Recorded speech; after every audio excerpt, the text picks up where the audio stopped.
सोहनपुर गांव में महेश अपनी बेटी रूबी और अपनी पत्नी के साथ बहुत खुशी से जिंदगी गुजार रहा था। महेश के खानदान वाले बहुत गरीब थे। महेश अपने बुजुर्गों की छोड़ी हुई जमीनों पर फसलें उगाकर अपना गुजारा चला रहा था। महेश अपने खेतों में तरह तरह की सब्जियां उगाकर उन्हें बेचा करता था और इस तरह अपने परिवार को संभाला करता था। एक दिन बिजली गिरने से उसकी सारी फसल तबाह हो जाती है। ये सब देखकर वहां से गुजरती एक परी को उन पे बहुत तरस आ जाता है। वो उनके सहन के बाहर एक जादुई पेड़ बना देती है। ये स्ट्रॉबेरी का ऐसा पेड़ होता है जिसके अंदर एक घर बना होता है। अगली सुबह जब महेश और उसके परिवार वाले उठते हैं, वो स्ट्रॉबेरी के इस जादुई पेड़ को देखकर बहुत हैरान हो जाते हैं। तुम सभी को मेरे जादुई स्ट्रॉबेरी घर में खुशामदीद। तुम्हें इस घर में अपने रहने और खाने के लिए सभी कुछ मिलेगा और आने वाला जीवन हंसी खुशी तुम इस घर में बिता सकते हो। यहाँ तुम्हें अपनी जरूरत की हर चीज मुयस्सर होगी। इस तरह रूबी और उसके खानदान वाले इस जादुई घर के अंदर चले जाते हैं। अंदर स्ट्रॉबेरी के घर में खूबसूरत खूबसूरत कपड़े जो पहनने के लिए रखे होते हैं और उसके साथ मजेदार खाने बने रखे होते हैं। ये सब देखकर वो तीनों लोग खुशी से झूम उठे और वो तीनों अपना बाकी का जीवन हंसी खुशी वहीं पर बिताते हैं। सोहनपुर गांव में महेश अपनी बेटी रूबी और अपनी पत्नी के साथ बहुत खुशी से जिंदगी गुजार रहा था। महेश के खानदान वाले बहुत गरीब थे। महेश अपने बुजुर्गों की छोड़ी हुई जमीनों पर फसलें उगाकर अपना गुजारा चला रहा था। महेश अपने खेतों में तरह तरह की सब्जियां उगाकर उन्हें बेचा करता था और इस तरह अपने परिवार को संभाला करता था। एक दिन बिजली गिरने से उसकी सारी फसल तबाह हो जाती है। ये सब देखकर वहां से गुजरती एक परी को उन पे बहुत तरस आ जाता है। वो उनके सहन के बाहर एक जादुई पेड़ बना देती है। ये स्ट्रॉबेरी का ऐसा पेड़ होता है जिसके अंदर एक घर बना होता है। अगली सुबह जब महेश और उसके परिवार वाले उठते हैं, वो स्ट्रॉबेरी के इस जादुई पेड़ को देखकर बहुत हैरान हो जाते हैं। तुम सभी को मेरे जादुई स्ट्रॉबेरी घर में खुशामदीद। तुम्हें इस घर में अपने रहने और खाने के लिए सभी कुछ मिलेगा और आने वाला जीवन हंसी खुशी तुम इस घर में बिता सकते हो। यहाँ तुम्हें अपनी जरूरत की हर चीज मुयस्सर होगी। इस तरह रूबी और उसके खानदान वाले इस जादुई घर के अंदर चले जाते हैं। अंदर स्ट्रॉबेरी के घर में खूबसूरत खूबसूरत कपड़े जो पहनने के लिए रखे होते हैं और उसके साथ मजेदार खाने बने रखे होते हैं। ये सब देखकर वो तीनों लोग खुशी से झूम उठे और वो तीनों अपना बाकी का जीवन हंसी खुशी वहीं पर बिताते हैं। नेकी का सिला। सादिया और नादिया दो बहनें थीं जो अपनी दादी के घर पर छुट्टियां गुजारने गई हुई थीं। वो रोज अपनी दादी से मजे मजे की कहानियां सुन के सोया करती थी। एक दिन सादिया को बाहर एक बूढ़ा आदमी नजर आया जो सर्दी में जमीन पर बैठा हुआ था। सादिया को उसे देखकर बहुत तरस आया।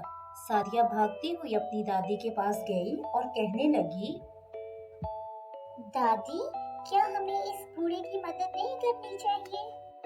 क्यों नहीं मेरी बच्ची, किसी की मदद करना तो नेकी की बात है और नेकी का सिला तो अल्लाह ताला जरूर देता है। वो दोनों उस आदमी के लिए खाना, कंबल और लकड़ियां लेके जाती हैं। बूढ़ा आदमी उनसे बहुत खुश हो जाता है। बहुत शुक्रिया प्यारी बच्चियों। दिन बाद सादिया और नादिया दूर कहीं पहाड़ों में खेल रही होती हैं। उनको पता ही नहीं चलता कि सुबह से शाम हो गई है। थोड़ी ही देर में काले बादल छा गए और बारिश शुरू हो गई और उन दोनों को तो घर का रास्ता भी भूल गया। बहुत डर लग रहा है। सर्दी भी तो बहुत हो गई है। अब हम घर कैसे जाएं? डरो मत मेरी बहन, खुदा हमारी मदद जरूर करेगा, क्योंकि हम हमेशा नेकी करने की कोशिश करते हैं और अल्लाह ताला हमें इसका सिला जरूर देगा और हमारी मदद जरूर करेगा। इतने में वही बूढ़ा आदमी वहाँ आया तो सादिया ने उसे बताया, बाबा, हम रास्ता भूल गए हैं। हम बहुत मुश्किल में हैं।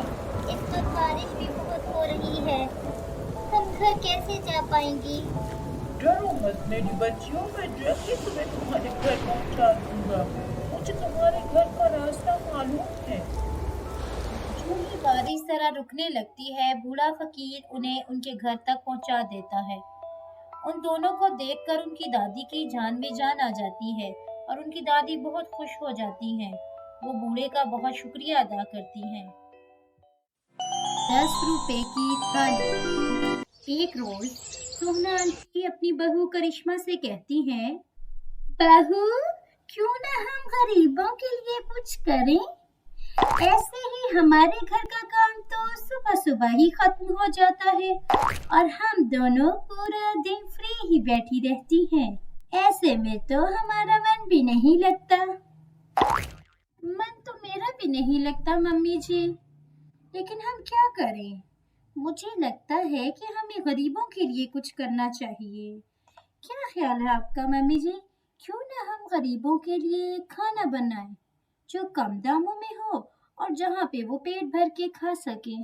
क्या कहती हैं आप? 10 रुपए की थाली, जहाँ वो दाल, सब्जी, चावल, सलाद सब कुछ 10 रुपए में खा सके, जहाँ एक आदमी का पेट भी भर जाएगा और हम दोनों का मन भी लगा रहेगा। बहू, सासू माँ, क्यों ना हम इस नेक काम को आज ही से शुरू करें? ठीक है बहू। सोहना आंटी और उनकी बहू करिश्मा बाजार जाती हैं और 100 लोगों के लिए खाना बनाने का राशन लेकर आती हैं। वो बड़े बड़े बर्तन भी खरीद लाती हैं। अगले दिन दोनों सास बहू 4 बजे उठ जाती हैं। अपने घर का सारा काम खत्म करके 10 रुपए की थाली बनाने में लग जाती हैं। घर के बाहर टेबल सजाकर आवाज देने लगती हैं, बस 10 रुपए की थाली, बस 10 रुपए की थाली, आइए आइए अपनी भूख को मिटाइए। जिसे कहीं नहीं मिलता खाना, वो यहाँ आके 10 रुपए में पेट भर के खा सकता है। तभी वहाँ एक बूढ़ा आदमी गुजरता है और वो सोहना आंटी के पास आके कहता है, 10 रुपए में पेट भर खाना मिलेगा। बहुत दिनों से पेट भर के खाना नहीं खाया मैंने। हाँ जी हाँ, मिलेगा, और वो भी 10 रुपए में मिलेगा और हर रोज मिलेगा। ये लो 10 रुपए भीख मांग कर मैंने जमा किए हैं। सोहना आंटी एक थाली बनाकर बूढ़े को देती है। बूढ़ा झट से खाना खा लेता है और कहता है, तो रोज यही से खाना खाया करूंगा। खाना बहुत मजेदार था।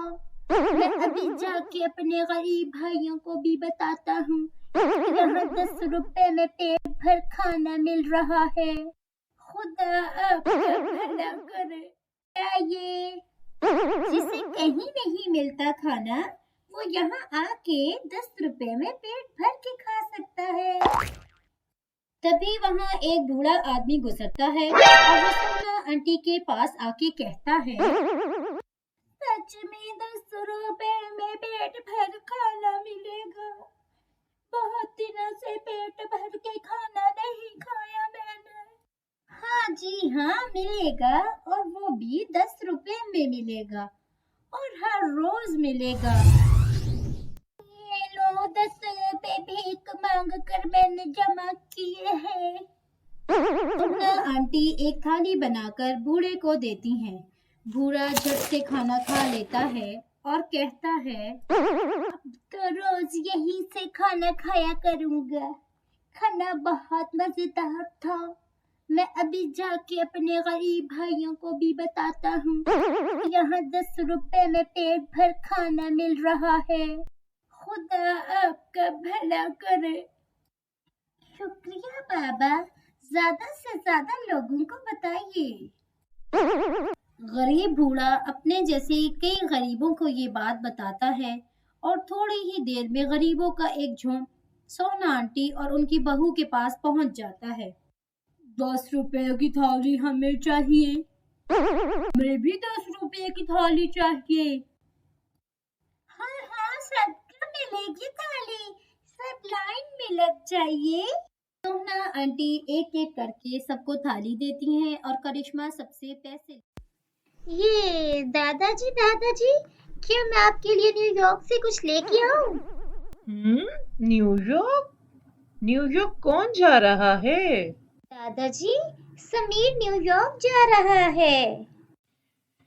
ये तो बहुत अच्छा है, लेकिन कैसे? दादाजी, हमारे स्कूल में स्टोरी राइटिंग कंपटीशन है। जीतने वाले को न्यूयॉर्क भेजा जाएगा। और आप तो जानते हैं मैं स्टोरी लिखने में कितना माहिर हूँ। ओह, मैं समझ गया। लेकिन इसके लिए तो तुम्हें कंपटीशन जीतना पड़ेगा ना।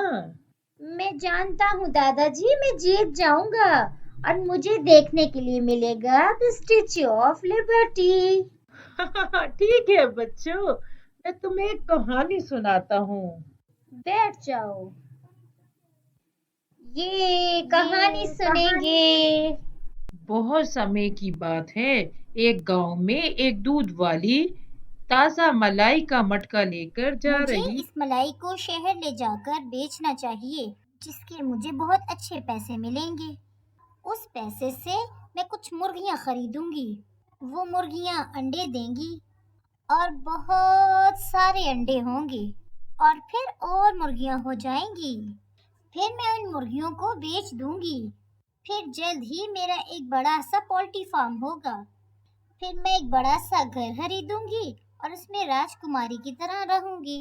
मैं गांव की सबसे अमीर औरत बन जाऊंगी। तब गांव का सबसे सुंदर आदमी मुझे शादी के लिए कहेगा, लेकिन मैं उससे शादी नहीं करूंगी। मैं उसे ना बोल दूंगी। ओ नहीं, मेरी मलाई, मेरा पोल्ट्री फार्म, मेरा महल। हाँ? देखा बच्चों, दूध वाली फ्यूचर के बारे में कुछ ज्यादा ही सोच रही थी, इसलिए उसने वो भी खो दिया जो उसके पास था। मतलब मुझे न्यूयॉर्क के बारे में नहीं सोचना चाहिए दादाजी?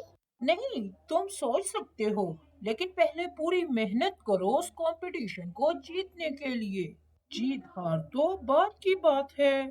समझ गया दादाजी, अब मैं जाके प्रैक्टिस करता हूँ। मैं भी तुम्हारे साथ चलूंगी। हाय, मैं समीर हूँ। अगर आप मुझे ऐसे ही देखना चाहते हैं तो मेरे चैनल को सब्सक्राइब करें और लाइक और शेयर तो जरूर करें। Thanks for watching.